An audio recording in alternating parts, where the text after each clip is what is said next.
ഓനിയാസിൻ്റെ പുത്രൻ ആര്? ഉത്തരം ശിമെയോൻ. ദേവാലയത്തെ സംരക്ഷിക്കുന്ന ഉയർന്ന ഇരട്ട മതിലിന് അടിസ്ഥാനം ഇട്ടത് ആര്? ഉത്തരം ശിമെയോൻ. തങ്ങളുടെ സർവ്വവിഭൂഷകളോടും കൂടെ കർത്താവിനുള്ള കാഴ്ചകൾ കരങ്ങളിലേന്തി ഇസ്രായേൽ സമൂഹത്തിൻ്റെ മുൻപിൽ നിന്നത് ആര്? ഉത്തരം അഹറോൻ്റെ പുത്രന്മാർ.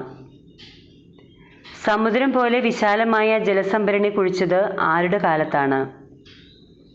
ഉത്തരം ശിമെയോൻ്റെ.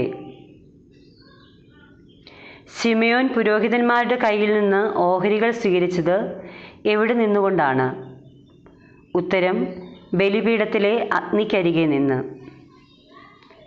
ശിമെയോനെ സഹോദരന്മാർ ചുറ്റി നിന്നത് എന്തുപോലെയാണ്? ഉത്തരം പൂമാല പോലെ.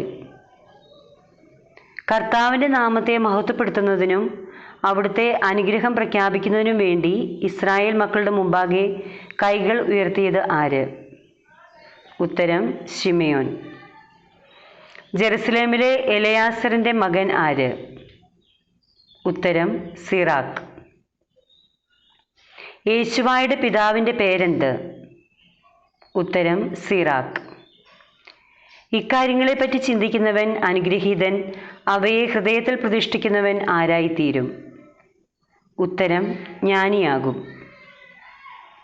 എല്ലായിടത്തും വൻകാര്യങ്ങൾ ചെയ്യുന്നത് ആരാണ്? ഉത്തരം സകലത്തിൻ്റെയും ദൈവം. സഹോദരന്മാർക്ക് നേതാവും ജനത്തിന് അഭിമാനവും ആയിരുന്നത് ആരാണ്? ഉത്തരം ശിമെയോൻ. നഗരത്തിന് കോട്ട കെട്ടിയത് എന്തിനു വേണ്ടിയാണ്? ഉത്തരം ആക്രമണം ചെറുക്കാൻ. അത്യുന്നതൻ്റെ ആലയത്തിന് മുകളിൽ പ്രശോഭിക്കുന്നത് എന്ത്? ഉത്തരം സൂര്യൻ. തിളങ്ങുന്ന മേഘങ്ങൾക്കിടയിൽ വിളങ്ങുന്നത് എന്താണ്?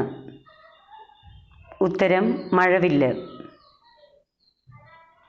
ധൂപകലശത്തിൽ പുകയുന്നത് എന്താണ്? ഉത്തരം സുഗന്ധദ്രവ്യം.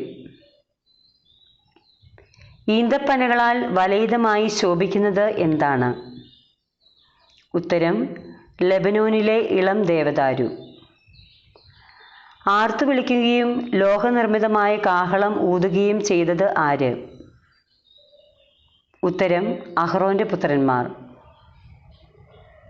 അത്യുന്നതൻ തങ്ങളെ സ്മരിക്കുന്നതിന് വേണ്ടി അവർ ചെയ്തത് എന്താണ്? ഉത്തരം ഉച്ചഘോഷം മുഴക്കി. വിജ്ഞാനത്തിൻ്റെയും വിവേകത്തിൻ്റെയും ഉപദേശങ്ങൾ ഈ ഗ്രന്ഥത്തിൽ ഞാൻ എഴുതിയിട്ടുണ്ട്. ആര്? ഉത്തരം സിറാക്കിൻ്റെ പുത്രൻ യേശു.